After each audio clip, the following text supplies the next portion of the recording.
Bom, e a conclusão, ou considerações finais, né? A conclusão, ela é uma parte que apesar de normalmente ser dita como sucinta, ela é mais longa e explicativa do que, por exemplo, as discussões pontuais que foram colocadas na parte de resultados e discussões, certo? Então, assim, ela é uma conclusão que tenta fazer uma síntese. Então, a ideia que vocês devem ter na conclusão é que seria provavelmente uma página, ou não mais que isso, e de uma forma sintética ela consiga abranger os elementos que foram discutidos, apresentados e considerados.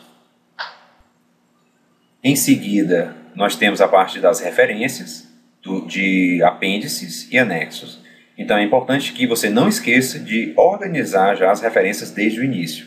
Então, lógico, vocês vão ter aqui algum tempo para fazer isso. Vocês, na medida que forem escrevendo, organize logo as referências. É importante isso. Então, na hora que for escrevendo, tem uma referência ali citada, você coloca lá no final e já coloca gravando qual é a referência para não ter problema depois.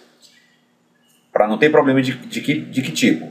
Você falar alguma coisa se referindo a citando uma referência, né, uma pessoa, um texto, e esquecer de colocar no final, né? Ou vice-versa, colocar no final e não ter nada no texto dando respaldo. Anexo são elementos de outras pessoas que você incorporou. Por exemplo, se você utilizou um questionário já validado e utilizado em outras circunstâncias com outra autoria, isso entra como anexo. Mas se você construiu um mapa ou alguma coisa específica para a sua pesquisa e foi você que construiu, então você caracteriza como apêndice, certo? Então no texto ele ficaria assim, por exemplo, lá na metodologia, o instrumento utilizado foi tal instrumento, aí bota entre parênteses, ver anexo A. Então aqui é um anexo porque foi um elemento de terceiro, você colocou no texto e vai estar lá no anexo, certo? Se fosse alguma coisa que você construiu, seria apêndice, certo? E finalizando, né, são as referências. Então, referências à BNT é tudo aquilo que entra dentro do seu texto, dito por terceiros, e você cita. Ou você cita de maneira indireta, dentro de um parágrafo seu, e você coloca a referência lá, a citação entre parênteses com um ano, ou você coloca uma citação direta mesmo, ipsiliteris, como é dito, com as palavras mesmo do artigo, ou da tese, ou do capítulo de livro. Então, cada uma das referências tem um tipo de maneira que você vai escrever lá no final do seu trabalho. Lembrando, elemento pós-textual, né? Anexo, apêndice e as próprias referências são elementos pós-textuais.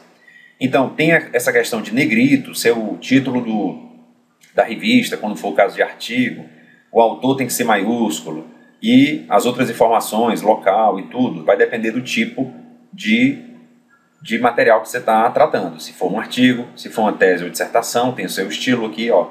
Se for capítulo de livro, tem o seu estilo aqui. E vamos passar para frente. Se for sites, como é que se coloca um site, né? Quando repete a referência, você usou duas vezes a referência de uma resolução ou do Ministério da Saúde, no caso aqui, ele entra como Brasil, né, tem aqui, e aqui você não repete, você só coloca uma linha. Isso pressupõe que seja também a mesma fonte, tá? E aqui com a sua formatação específica. Ó, se nós colocarmos no Google para procurar referência BNT, a primeira referência que aparece é uma dessa natureza aqui. Vamos dar uma olhada nela. Ó, essa normas da BNT, nesse caso aqui, é bem interessante, só que infelizmente não está atualizada, porque já saiu outra norma. Se eu for lá para baixo na página, a referência dessa referência, né, é 2002. Na verdade, a norma já foi atualizada para 2011. De qualquer maneira, muito pouca coisa mudou. E aqui é interessante porque se eu colocar, por exemplo, é um artigo, vamos colocar aqui, por exemplo, capítulo de livro, né? Se eu clicar capítulo, ele vai lá para o capítulo de livro, coloca mais ou menos como é que é aqui o formato e dá alguns exemplos. Isso é interessante. Se eu for lá no Google de novo e colocar, na verdade, gerador de referência BNT, então se a gente colocar gerador de referência, vai aparecer aqui duas possibilidades, por exemplo, Facilis, mecanismo online de referência. Vamos dar uma olhada em um deles. Vou clicar aqui nesse aqui, vou colocar, por exemplo, um livro, pessoa física, autor, pode ser um organizador, eu vou preenchendo aqui vamos colocar aqui um exemplo só para testar.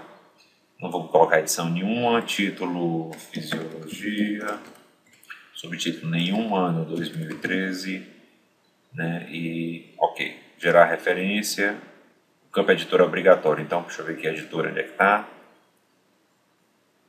Editor é obrigatório, tem um asterisco aqui, né? Então vamos colocar aqui Ateneu, só como exemplo. Gerar referência. Opa, tá faltando coisa aqui. Título, editora, ano, cidade. Vamos colocar aqui Fortaleza. Tem alguma outra coisa? Eu acho que não. Gerar referência. Pronto, gerou a referência aqui, ó. Colocou em negrito, colocou direitinho. Então eu vou preenchendo aqui na medida do que eu precisar. Aqui no caso é livro, né? Certo? Pode ser um volume, um número de página, né? E assim por diante. Então eu vou voltar para o principal aqui. Eu posso, na verdade, usar qualquer um dos tipos de referência e criar referência automaticamente. Que é só uma dica para vocês. E para finalizar, só queria mostrar para vocês a norma brasileira, BNT, né, NBR, que diz respeito à informação. Deixa eu colocar aqui no zoom maior. Informação e documentação, trabalhos acadêmicos, apresentação. Então aqui você veja que é 2011 a última, né? E aqui ele vai demonstrar e vai mostrar todas aquelas regrinhas de formatação e de referências também.